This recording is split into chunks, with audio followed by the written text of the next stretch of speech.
안녕하세요. 헬린이를 위한 헬린이에 의한 헬린이의 킹콩 TV 킹콩 삼촌입니다. 자, 저번 영상에 제가 한 얘기들을 이해를 하셨는지 모르겠습니다.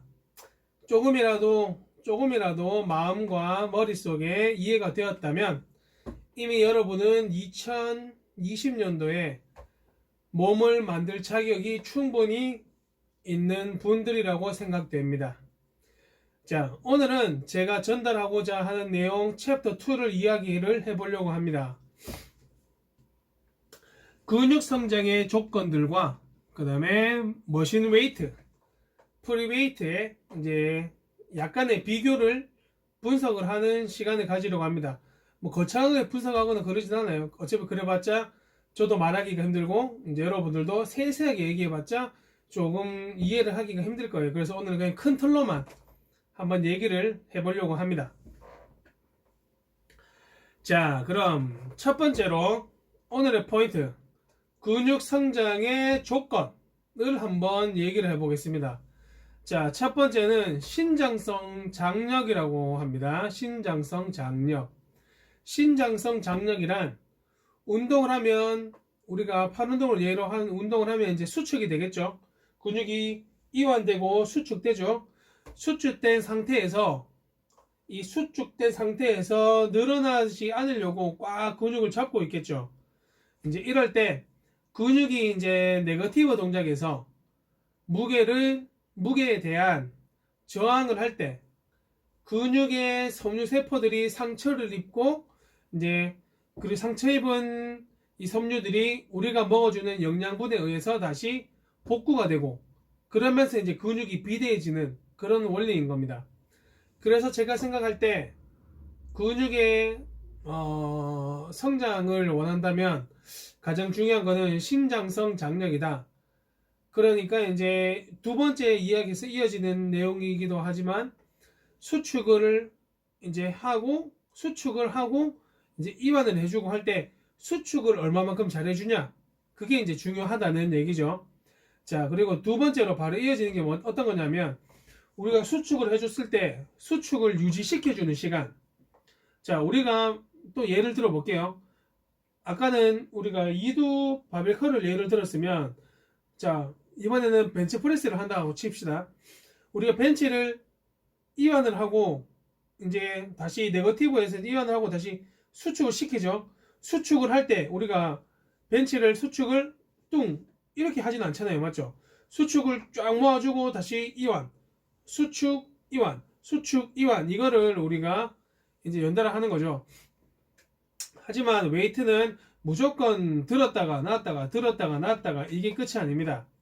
만약에 무거운 것만 들어서 이제 예를 들어서 우리가 이제 무거운 것만 들어서 근육이 커진다면 그냥저냥 무거운 것만 계속 반복적으로 들면 무조건 몸이 커져야겠죠. 하지만 그렇다고 몸이 커지진 않잖아요.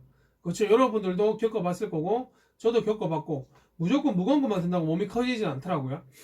근데 내가 사용할 수 있는, 내가 들 수 있는 무게의 70% 정도를 사용해서 근육을 수축을 시킨 상태에서 조금 더 유지를 했다가 풀어주는 게 저는 오히려 근육 성장에 더 도움이 많이 된다고 생각하고 많이 됐다고 생각합니다. 그러니까 수축을 했으면 수축을 하고 한 2초 정도를 이제 유지를 해주는 거죠. 뭐 굳이 막 10초씩 이렇게는 유지를 하지 않아요. 그거는 바보 같은 짓이니까.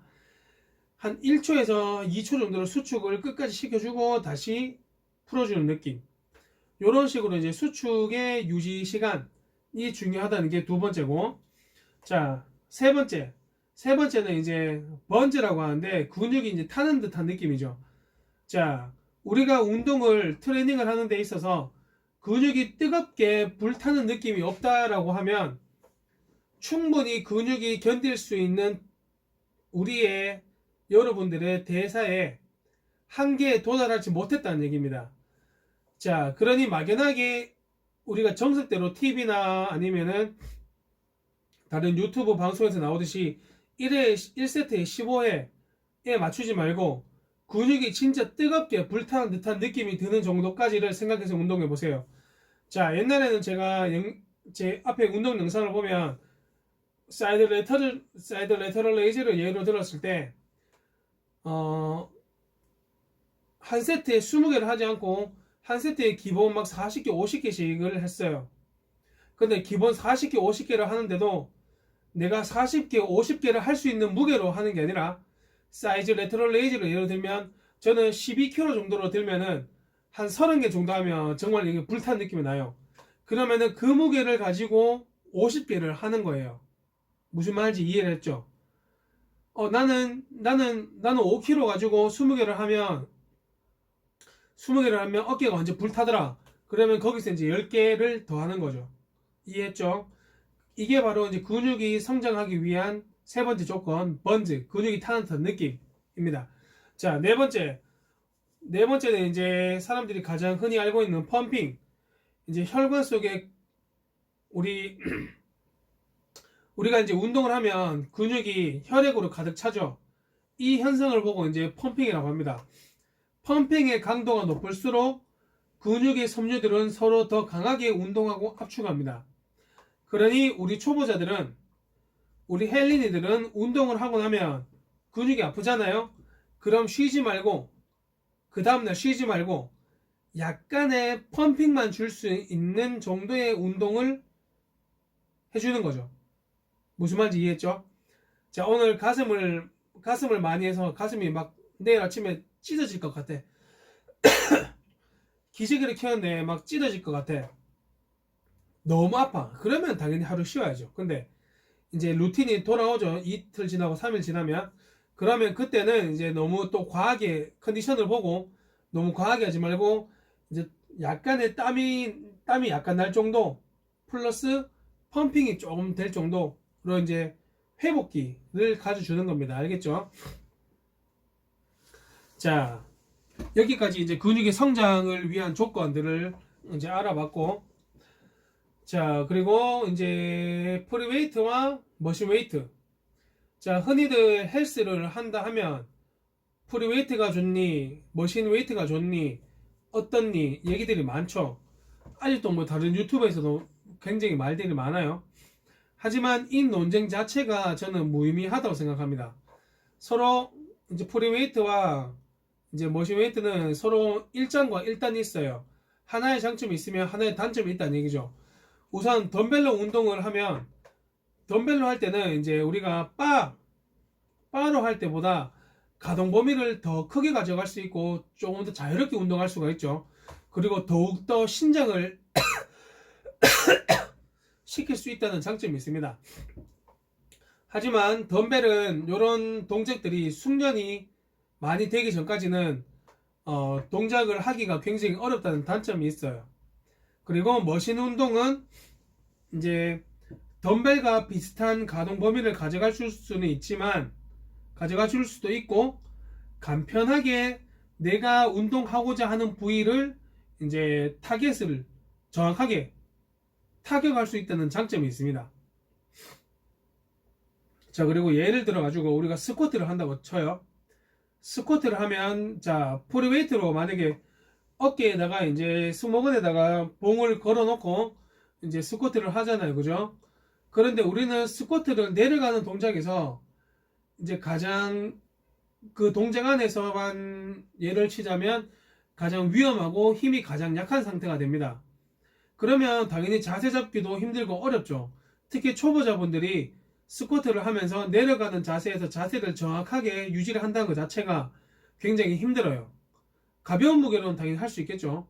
하지만 자기가 원하고자 하는 어느 정도의 중량을 가지고 운동할 때는 자세가 많이 이제 안 좋아질 수도 있다는 얘기입니다.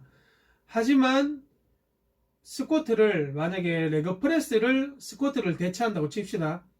스쿼트를 한다고 생각해 보면 내려가는 자세와 다리가 올라가는 자세, 다리를 펴는 자세 두 개 다 머신이 고정되어 있기 때문에 프리웨이트의 스쿼트와 똑같은 무게라고 치더라도 훨씬 편하게 내가 운동을 타겟을 이제 타격을 할 수 있다는 거죠.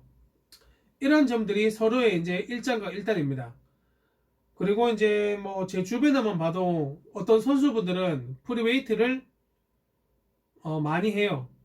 그리고 자유로운 가동 범위로 운동하지만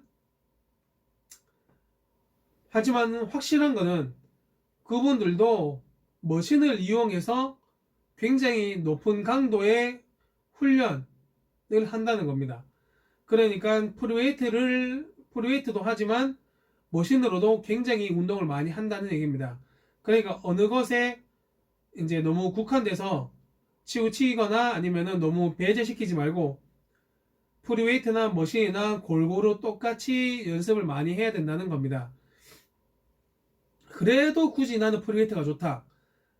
그렇다면 제 생각에는 본 운동을 들어가기 전에 머신 위주의 운동으로 이제 충분히 펌핑이나 약간 땀이 날 정도로 이제 운동을 해준 다음에 그 다음에 완전히 본 세트로 프리웨이트를 운동하는 게 저는 굉장히 좋을 거라고 판단됩니다. 자, 오늘의 이제 챕터 2 헬린이를 위한 이제 정신력과 가이드라인을 여기까지 설명을 했고요.